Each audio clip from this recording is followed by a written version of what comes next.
Here are the JGR teammates of Ty Gibbs and Denny Hamlin. This is 11th and 12th. Yeah, these guys have been going at it also. Christopher Bell right behind them. Well, Coach, we all had similar speed cars. Just not where we want it to be. Big battle between the 54 and the 11. Listen in to Denny Hamlin. For a championship? What the?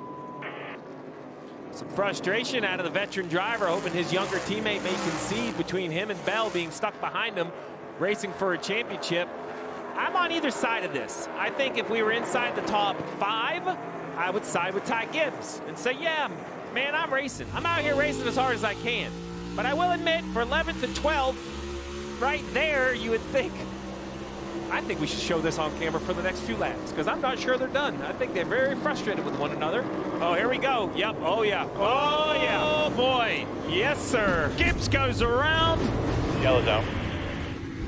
Off the front end of Hamlin. Leaders is off of 4. Look at him shake his head on the bottom left. Danny Hamlin's frustration. That move in 3 and 4. Now, look, the 54 raced him hard, but Denny got all the way up there and then raced him off the corner, and that was it. What the is he doing? Here it is again. This had gone on for many laps. Denny ran him up the racetrack in 3 and 4, and that was the, hey man, I've had enough, time to go. Denny Hamlin just simply sends him around. Now that 40's rolling to you. Side 11. Yellow zone. Steve, General you've been one in here. these situations, right? Yeah. Team dynamics, young driver trying to make his way, 2 drivers behind him in the playoffs. Ty Gibbs just not giving any ground whatsoever. This will be an interesting Monday for all these guys to sit down and have conversations. It will, and I'm trying to put myself in Chris Gabehart or the executives at Gibbs' position, because, you know, I want every driver to give me the best for their car. But where does that change? Where do you concede to a teammate? And I don't think that's a clear line. I think each organization, each team is going to have a different line. I don't know what has been, you know, decided in the meetings or said ahead of time. So I'm trying to understand what that meeting would look like. Tense is what the meeting would look like, but I don't know which side of the line this one falls. I really don't. Like, it's easy to pick on Denny Hamlin and say, man, you got to just pass the guy. You can't hit him, even if he is your teammate. And I can almost see a little bit of Hamlin's side that says, hey, man, you know, we're racing for a championship, me and my teammate Bell, but in the end, it's going to be this man that's going to have to kind of dig through it all, and that's what happens when you are listed as the owner, right? When your name's on the building, you have to have these tough conversations. And listen, this is a man that's been having tough conversations on the sideline of football games, winning Super Bowls. So, you know, this is nothing new for Coach Gibbs. Let's listen in more out of the 11. Are they afraid to talk to him? That's what I feel like. They're just scared of him. I don't know the answer to that right now. I'm just focused on trying to get the 11 the best finish. We'll talk about it after, I promise. Great work by the crew chief of getting his driver focused. Chris Gale hears him. He doesn't antagonize him. He doesn't fire him up. He goes, I don't know the answer to your question, but right now we need to get the 11 the best finish possible. 189 to go at New Hampshire. I like that. Some experience on the 11. New combination with DH and Chris Gale. I like what Chris had to say there. Those issues aren't going to be solved today. No, in the race. no. It's better off just saying, all right, say nothing. Just say nothing. We're all, you know, a conversation is coming. You know what's going to happen, and just it's nothing productive is going to happen at the racetrack today. Game on. Was that the radio from Ty Gibbs? Look, this is going to be a huge moment at Joe Gibbs Racing. Yeah. It just simply is. You Absolutely. have a family member that's racing, right? That's always a little tense. His frustration is, hey, just push me to the garage. That's what he's asking for. Is don't hook me up, just push me.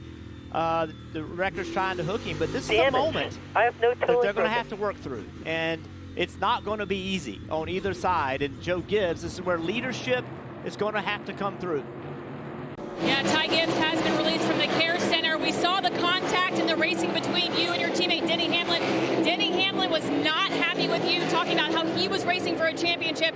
As you look at the incident, was somebody in the right and somebody in the wrong, and where does that lay out?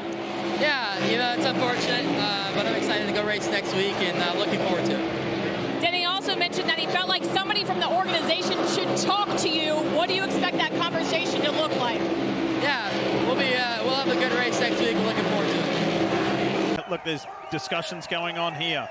Chris Gabehart, side camera, Coach Joe Gibbs in the distance with the red jacket on, and Denny Hamlin not pleased. Those discussions are only just beginning with that contact between himself and Ty, and there's going to be maybe not everybody on the same page. Let's go inside Joe Gibbs Racing. All right, let's put some context. The 11:54 battle lap after lap after lap. This is heading into turn 3. Not the first attempt, Jeff. We've seen multiple attempts. The 11 finally fed up into the door of the 54. I think telling his younger teammate, listen, I have had enough. I'm a faster car. I'm a playoff car. Let me by. They go down into turn 1. And finally, I think the 11 snaps. That's how I see it as well. I certainly, this went on for lap after lap after lap, and the frustration was building.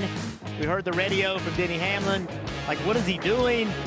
And then you called it exactly right. The move in 3 and 4 was, I've had enough. Yep. Up the racetrack, I'm faster than you. And then he didn't get the ground, and so Denny spins him. The one thing we didn't talk about in the race call was there could have been even more collateral damage there, because that was Christopher Bell. There could have been 2 Gibbs cars out. It was. Now, look, I don't know if Denny Hamlin meant to spin him out, but he absolutely meant to ship him up the racetrack, and I think he was okay if he spun out because of the contact. Well, we promised you before we went to the break we'd hear from Denny Hamlin. Here he is. It's officially a 12th place finish today for Denny Hamlin at the end of the day in New Hampshire. Have to start with the contact with Ty in turn 1. How do you feel about how that all went down, and how do you hope that it gets handled or approached or discussed this week? Well, super unfortunate. He got spun there, and obviously contact came from us.